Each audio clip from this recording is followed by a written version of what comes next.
Agora, um dos regressos mais aguardados da pop depois de 40 anos. Os ABBA estão finalmente de volta com um novo álbum de estúdio, Penny. Ouvi dizer que vai haver uma sequela de Mamma Mia. Sam? O nome é Here We Go Again, o que é brilhante. Sam, conte-me tudo o que sabe. Tudo o que sabe. Bem, é mais uma prequela. Na verdade, porque conta tudo o que aconteceu antes de chegarem à Ilha Kalukiri. Sir, durante anos, os fãs só puderam especular até que Benny Andersson finalmente revelou a verdade por trás do término dos ABBA.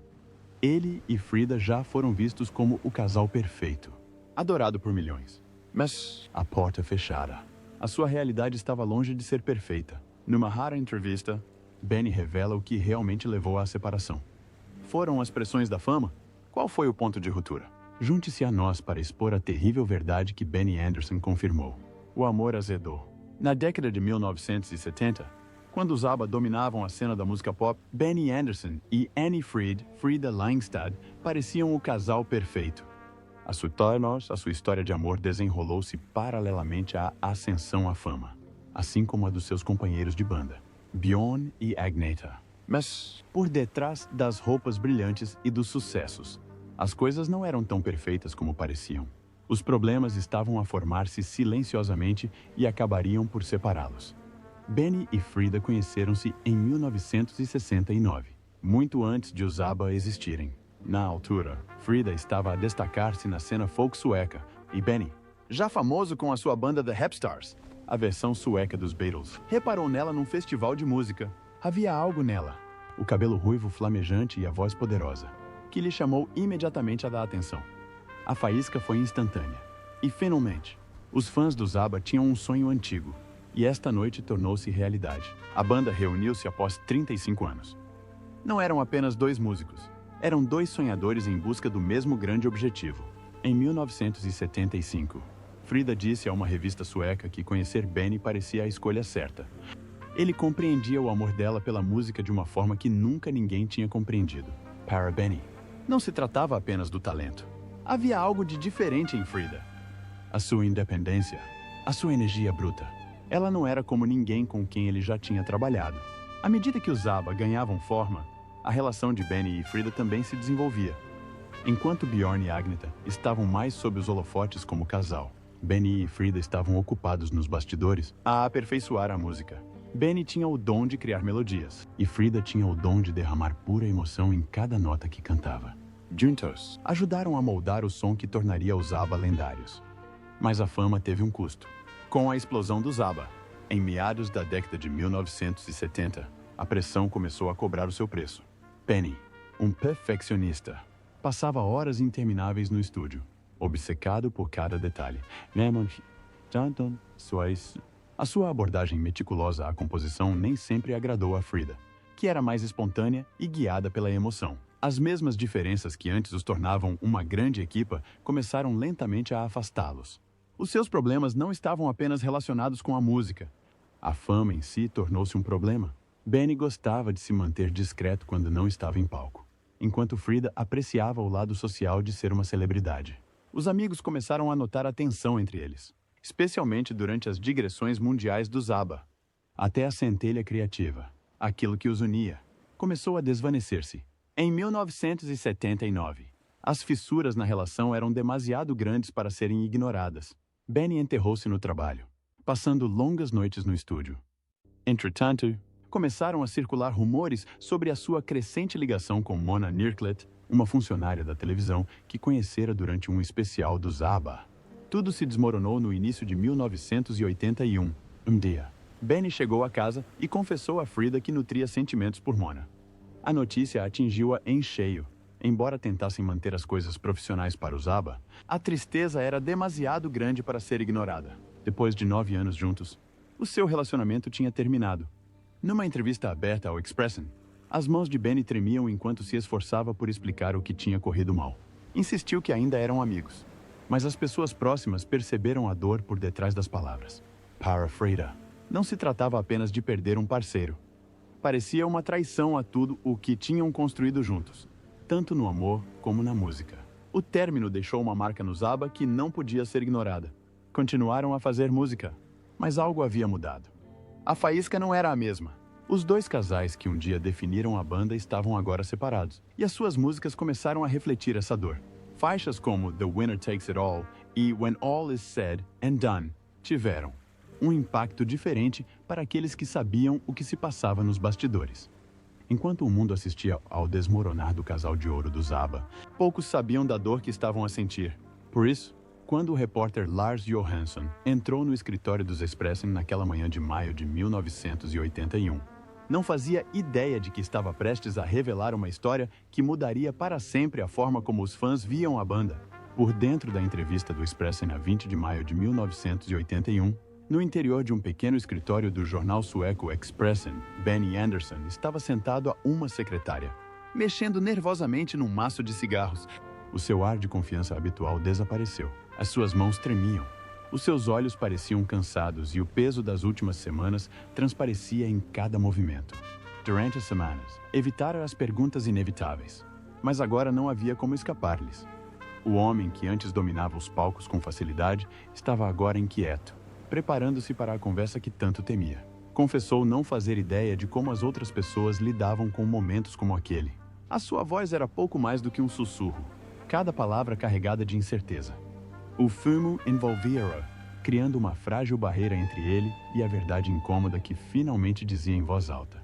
O homem que criara com facilidade alguns dos êxitos mais inesquecíveis do ABBA via-se agora sem palavras para descrever a sua decepção amorosa.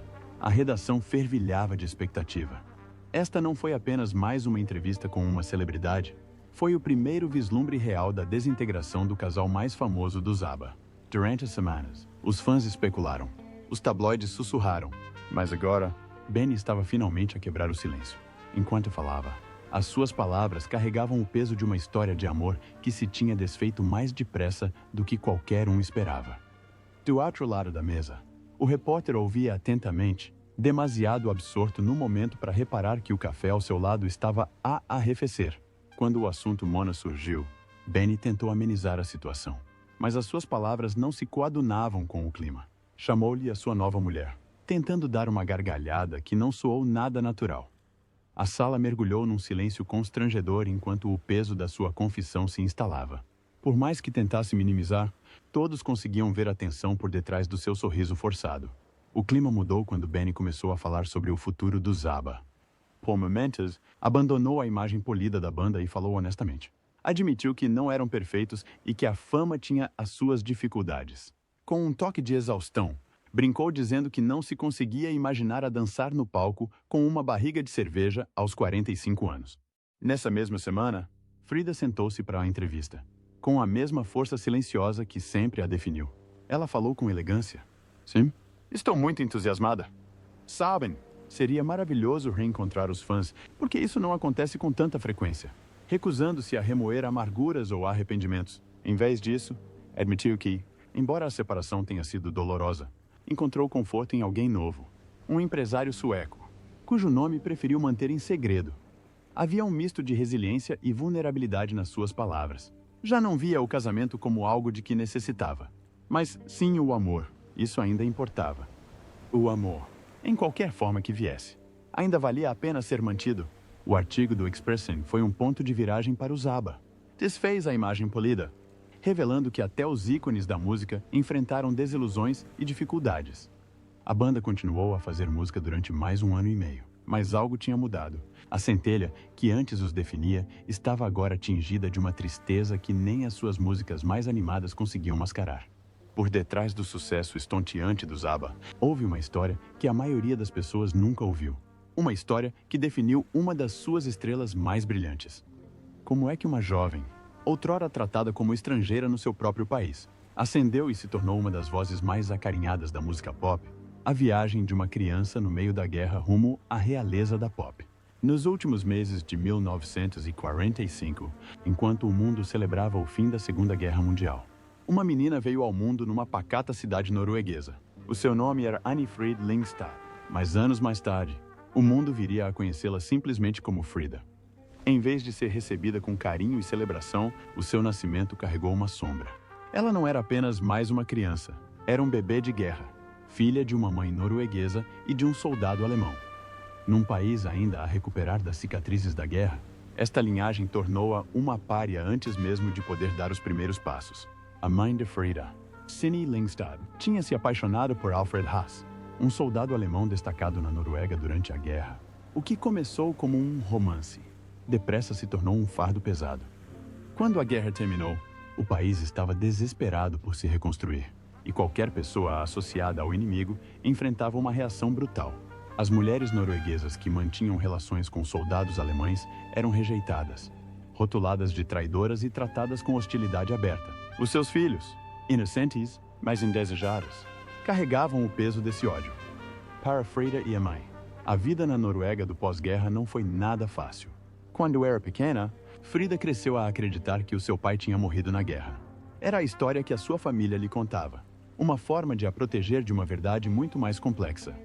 Na esperança de deixar a dor e o estigma para trás, a sua mãe, Cindy, tomou a dolorosa decisão de deixar a Noruega.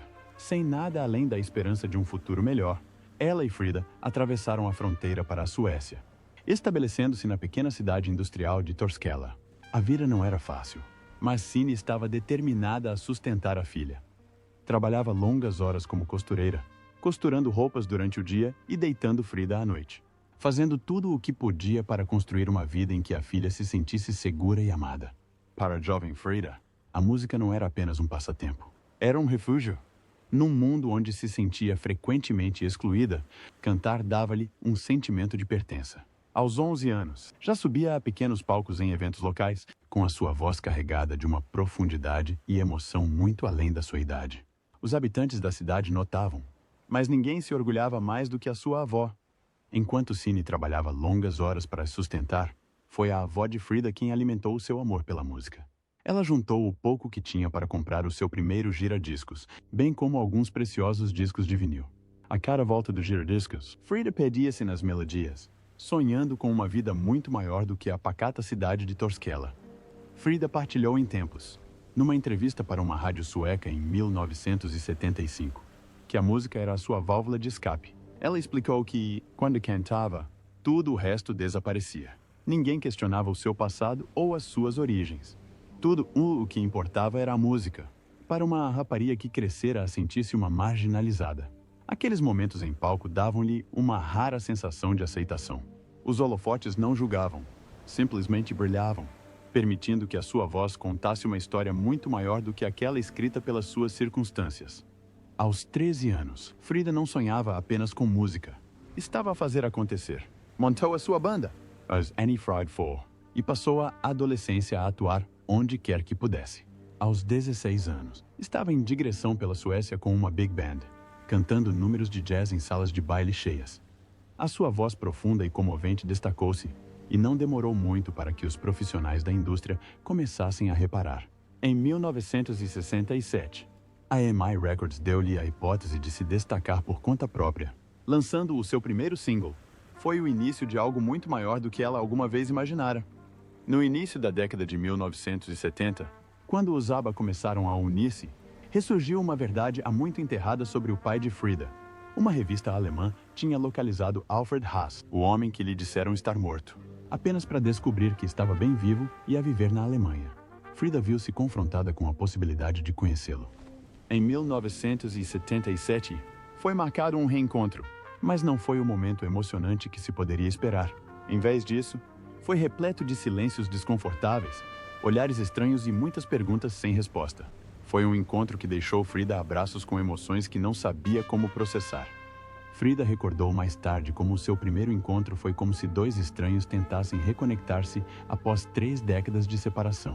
Apesar das tentativas de preencher a lacuna, a distância emocional entre ambos era demasiado grande para ser ultrapassada. O pai sobre quem se interrogara durante anos estava agora diante dela. A história verídica da cantora do ABBA, Anne-Frid Lyngstad, é também uma busca pelo seu pai, apenas para descobrir que o nascimento da cantora foi, na verdade, parte de um grande esquema nazi. Mas a ligação que ela esperava simplesmente não existia. A menina, outrora rejeitada pelo seu próprio país pelas suas raízes, tornou-se um ícone global, e a sua voz chegou a milhões de fãs em todo o mundo. De filha de guerra à sensação pop, Frida superou muito do seu passado, mas a fama tinha uma forma de surpreender. Quando trocou o seu estatuto de estrela pop por uma tiara verdadeira, a questão que se manteve foi: será que finalmente encontraria a felicidade que procurava há tantos anos? O peso da coroa. Após a dissolução do ABBA e o fim do casamento de Frida com Benny, parecia que Frida Lindstad estava prestes a viver o seu verdadeiro conto de fadas. Em 1992, casou com o príncipe Heinrich Russell-Royce von Plauen. E assim, Namapsi tornou-se uma princesa. A imprensa sueca enlouqueceu. A sua querida estrela do ABBA, que tinha conquistado o coração do mundo como um ícone pop, era agora um membro da realeza, vivendo num imponente castelo suíço com vista para a beleza serena do Lago Genebra. Parecia saído de um sonho, e o mundo não parava de falar sobre isso. Mas a vida no palácio não era propriamente o conto de fadas que todos esperavam. A mulher de espírito livre que antes iluminava os palcos com fatos macaco-brilhantes via-se agora enredada numa teia de rígidos protocolos reais. Cada aparição pública, cada palavra que ela dizia, tinha de estar alinhada com tradições e etiquetas centenárias que pareciam mundos à parte da sua vida anterior.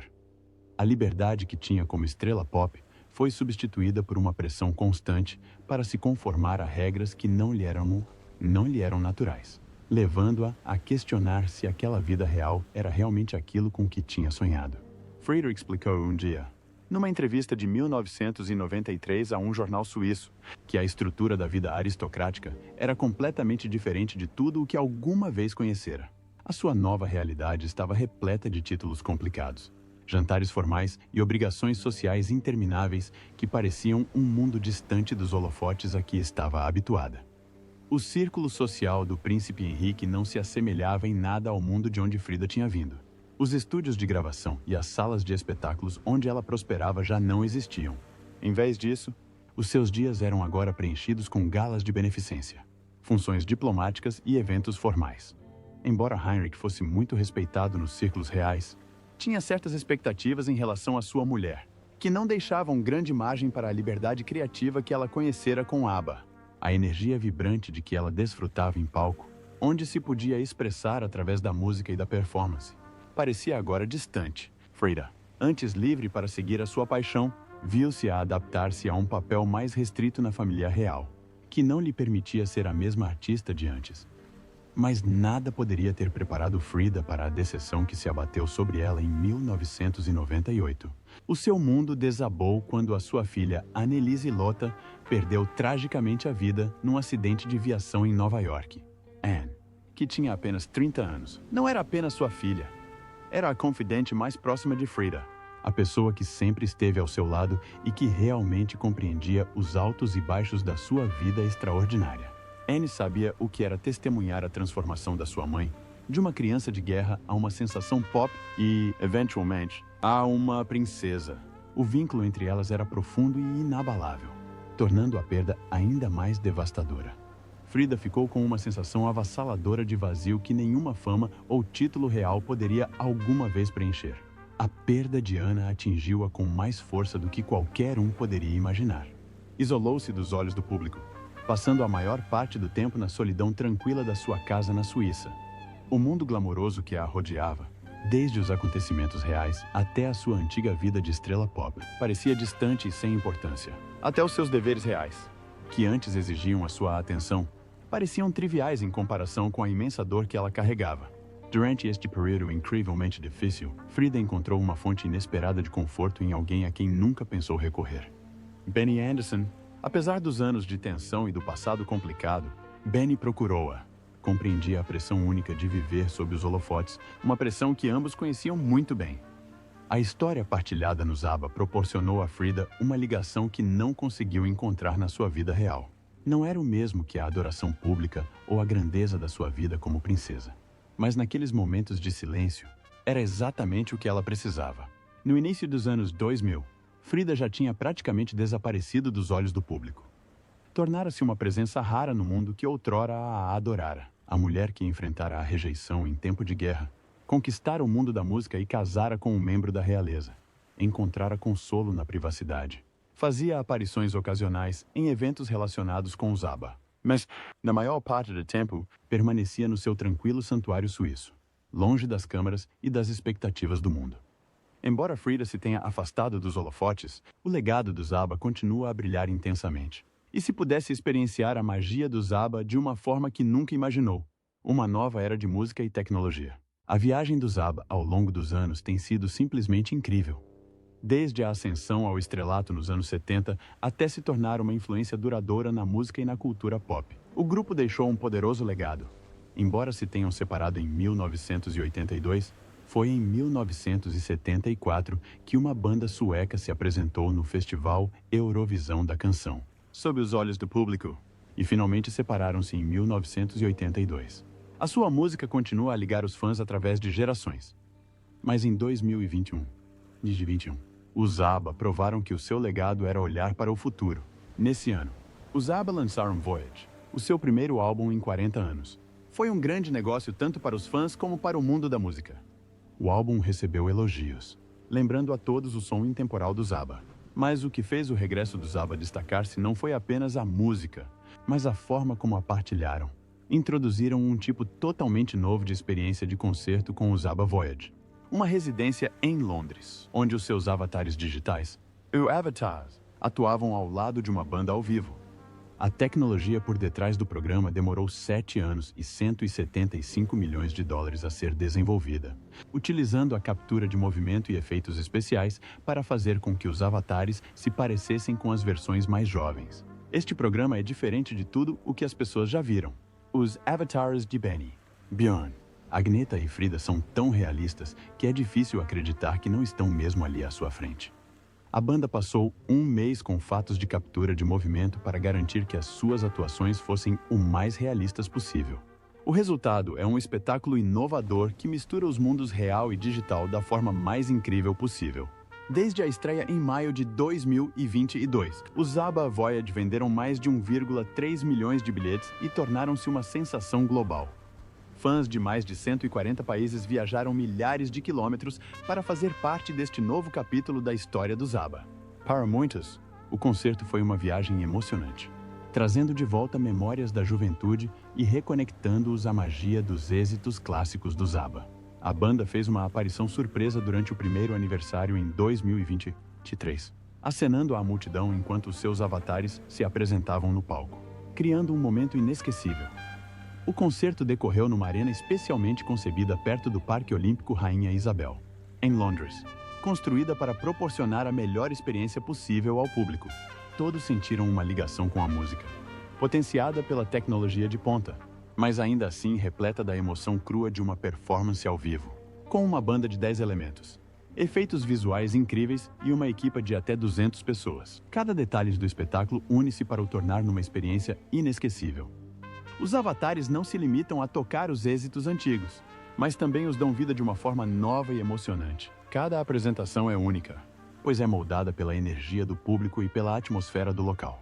Pessoas de todas as idades, desde fãs de longa data dos ABBA a gerações mais jovens que descobrem a sua música pela primeira vez, reúnem-se para celebrar o legado da banda de uma forma totalmente nova. Apesar do estrondoso sucesso dos ABBA Voyage, a banda deixou claro que as atuações tradicionais ao vivo não estão nos seus planos. Chegaram mesmo a recusar uma suposta oferta de 1 bilhão para uma digressão mundial. Embora os seus avatares não se apresentem fora da arena dos ABBA Voyage, a experiência que proporcionam continua a expandir os limites da música ao vivo de uma forma verdadeiramente inovadora. Como acha que a fama moldou a dinâmica da relação de Benny e Frida? O que acha que poderia ter sido feito de diferente para salvar a sua história de amor e a magia original dos ABBA? Partilhe conosco as suas ideias na seção de comentários. Lembre-se de gostar, partilhar e subscrever para mais. Além disso, clique no próximo vídeo apresentado no seu ecrã. Você vai gostar.